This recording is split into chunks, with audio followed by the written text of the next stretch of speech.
500,000 ರೂಪಾಯಿ note ban ಮಾಡಿ ಇವತ್ತಿಗೆ ಬರೋಬ್ಬರಿ 50 ದಿನ ಸಮಸ್ಯೆ ಬಗೆಹರಿಸಲು ಮೋದಿ ಕೇಳಿದ್ದ ಗಡುವು ಮುಗಿಯೋದಕ್ಕೆ 3 ದಿನ ಮಾತ್ರ ಬಾಕಿ ಇದೆ.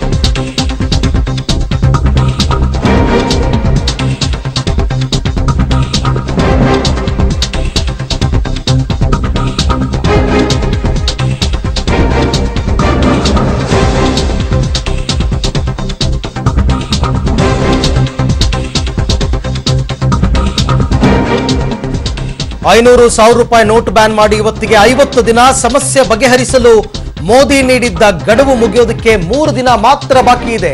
ಇದುವರೆಗೂ ಚಲಾವಣೆಗೆ ಬಂದ ಹೊಸ ನೋಟುಗಳ ಪ್ರಮಾಣ ಕೇವಲ 25% ಮಾತ್ರ. ಡಿಸೆಂಬರ್ 19ರವರೆಗೂ ಎಟಿಎಂಗಳ ಮೂಲಕ 5,92,613 ಕೋಟಿ ನಗದನ್ನ ಚಲಾವಣೆಗೆ ಬಿಟ್ಟಿದೆ ಆರ್ಬಿಐ. ಈ ಮೊತ್ತದಲ್ಲಿ 4 ಲಕ್ಷ ಕೋಟಿ ನಗದು 2,000 ಮತ್ತು 500 ರೂಪಾಯಿ ರೂಪದಲ್ಲಿ ಇತ್ತು. ಗ್ರಾಮೀಣ ಭಾಗದಲ್ಲಿ ಹಾಗೆಯೇ ಇದೆ ಹೊಸ ನೋಟ್ನ ಸಮಸ್ಯೆ. ನೋಟ್ ಬ್ಯಾನ್ ವೇಳೆ ಡಿಸೆಂಬರ್ 30ರ ಗಡುವನ್ನ ಕೇಳಿದ್ರು ಪ್ರಧಾನಿ ನರೇಂದ್ರ ಮೋದಿ. 3 ದಿನದಲ್ಲಿ ದೇಶದ ಜನರ ಹಣದ ಸಮಸ್ಯೆ ನಿವಾರಣೆಯಾಗುತ್ತಾ? ಜನರ ಆಕ್ರೋಶದ ಶಮನಕ್ಕೆ ಮದ್ದರೆಯುತ್ತಿರುವ ಕೇಂದ್ರ ಸರ್ಕಾರ ಜನವರಿ 2ರಂದು ಸಮಸ್ಯೆ ಬಗೆಹರಿಸುವ ನಿಟ್ಟಿನಲ್ಲಿ ಹೊಸ ಘೋಷಣೆಯಾಗುವ ಸಾಧ್ಯತೆ ಇದೆ. ಲಖನೌನ ಚುನಾವಣಾ ರ್ಯಾಲಿಯಲ್ಲಿ ಈ ಬಗ್ಗೆ ಘೋಷಣೆ ಮಾಡ್ತಾ ಇದ್ದಾರೆ ಪ್ರಧಾನಿ ಮೋದಿ. ಇನ್ನು ನೋಟ್ ಬ್ಯಾನ್ ನಿಂದ ಉಂಟಾದ ಸಮಸ್ಯೆ ಬಗೆಹರಿಸೋದಕ್ಕೆ ಪ್ರಧಾನಿ ಮೋದಿ ಡಿಸೆಂಬರ್ ಅಂತ್ಯದವರೆಗೂ ಕೂಡ ಗಡುವನ್ನ ಕೇಳಿದ್ರು. ಆ ಗಡುವು ಮುಗಿಯೋದಕ್ಕೆ ಕೇವಲ 72 ಗಂಟೆ ಮಾತ್ರ ಬಾಕಿ ಇದೆ. ಈ ಗಡುವು ಮುಗಿದ ನಂತರ ಜನರ ಆಕ್ರೋಶ ಹೆಚ್ಚುವ ಸಾಧ್ಯತೆ ಕೂಡ ಇದೆ. ಇದನ್ನ ಮನಗಂಡಿರುವ ಕೇಂದ್ರ ಸರ್ಕಾರ ಜನರ ಕೋಪ ಶಮನಕ್ಕೆ ಈಗಾಗಲೇ ಮದ್ದರಿತಾ ಇದೆ. ಹೊಸ ವರ್ಷದ ಮಾರನೇ ದಿನ ಅಂದ್ರೆ ಜನವರಿ 2ರಂದು ಕೇಂದ್ರ ಸ್ವೀಟ್ ನ್ಯೂಸ್ ಅನ್ನ ಕೊಡುತ್ತಂತೆ.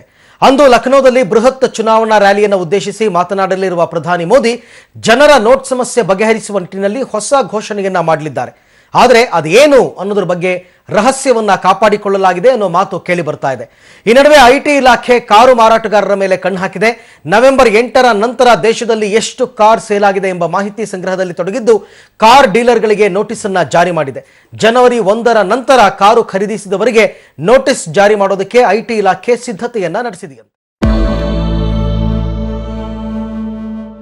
ದುರ್ಭಿಕ್ಷ ಮಾಸದಿಂದ ಸುಭಿಕ್ಷ ಮಾಸದ ಕಡೆಗೆ ಹೆಜ್ಜೆ ಹಾಕುತ್ತೀವೋ ಅಥವಾ ಹೊಸ ವರ್ಷವು ಹಳೆಯ ವರ್ಷದಂತೆ ಹೆಜ್ಜೆ ಹಾಕುತ್ತಾ ಸಾಗುತ್ತೀವೋ ಗೊತ್ತಿಲ್ಲ. ಈ ಎಲ್ಲದಕ್ಕೂ ಇನ್ನು 3 ದಿನಗಳ ಕಾಲಾವಕಾಶ ಇದೆ. ಆದರೆ 3 ದಿನಗಳ ಒಳಗೆ ಇದ್ಯಾವುದು ಬಗೆಹರಿಯುವುದಿಲ್ಲ. ಕಾರಣ ಧೂಳು ಎದ್ದಿದೆ. ಧೂಳು ಮತ್ತೆ ಬಂದು ಭೂಮಿಯ ಮೇಲೆ ಸೆಟಲ್ ಡೌನ್ ಆಗಕ್ಕೆ ನನ್ನ ಲೆಕ್ಕಾಚಾರದಲ್ಲಿ 30 ದಿನವಾದರೂ ಬೇಕೇ ಬೇಕು. ಪ್ರಥಮ ದರ್ಜೆ ಕ್ರಿಕೆಟ್ನಲ್ಲಿ ಗುಜರಾತ್ ಹುಡುಗ ವಿಶ್ವ ದಾಖಲೆಯನ್ನ ಬರೆದಿದ್ದಾನೆ. ಬರೋಬ್ಬರಿ 359 ರನ್ ಗಳಿಸಿದಂತ ಗುಜರಾತ್ನ ಸಮಿತ್ ಗೋಯಲ್ ಒಂದು ರೀತಿ ವಿಶ್ವ ದಾಖಲೆಯನ್ನ ಈಗ ಬರೆದಿರುವಂತದ್ದು. ಒಡಿಶಾ ವಿರುದ್ಧದ ರಣಜಿ ಪಂದ್ಯದಲ್ಲಿ ಸಮಿತ್ ಗೋಯಲ್ ದಾಖಲೆಯನ್ನ ಬರೆದಿಟ್ಟಿದ್ದಾನೆ.